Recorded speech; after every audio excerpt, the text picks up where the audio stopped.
Les gars, est-ce que vous savez c'est quoi la larme de verre? La larme de verre, c'est du verre fondu, mais qui a été refroidi dans l'eau froide. C'est tout. Mais cette verre est une des matériaux les plus résistants, mais à la fois les plus fragiles. Et on va savoir ça maintenant. Bon, déjà, comment ce matériau peut être à la fois le plus solide et le plus fragile? Eh bien, tout vient de sa création.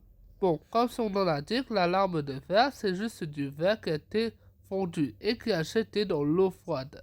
Mais quand le verre est plongé dans l'eau froide, eh bien, il y a toujours une contact qui est en premier et une contact qui est en second. C'est-à-dire que l'extérieur de la larme de verre, et vu qu'il a reçu l'eau froide en premier, ça se fait que l'extérieur, lui, est en contraction. C'est-à-dire qu'il exerce toute la pression pour aller de l'intérieur. Mais l'intérieur, lui, qui n'a pas été en contact avec l'eau froide, eh ben, lui veut s'étirer.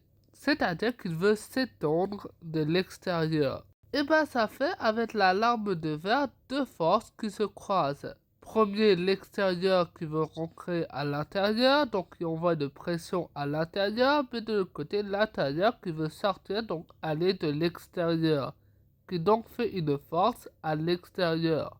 Et donc, quand ces deux forces se croisent, et ben ça fait quelque chose d'extrêmement intéressant qui se nomme contrainte interne. La contrainte interne veut dire que deux forces s'équilibrent entre eux. Et c'est pour ça que la larme de verre est aussi résistante, car ces deux forces se croisent mais s'équilibrent entre eux. Et donc même une balle de fusil ne peut rien faire. Mais bon, tout le monde a son petit talon d'Achille, et le talon d'Achille de l'arme de verre, eh ben, c'est l'extrémité de l'arme de verre.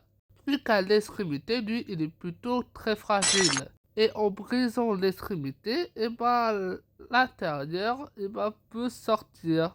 Et donc, ça fait une jolie confetti de verre, extrêmement aiguisant et extrêmement dangereuse.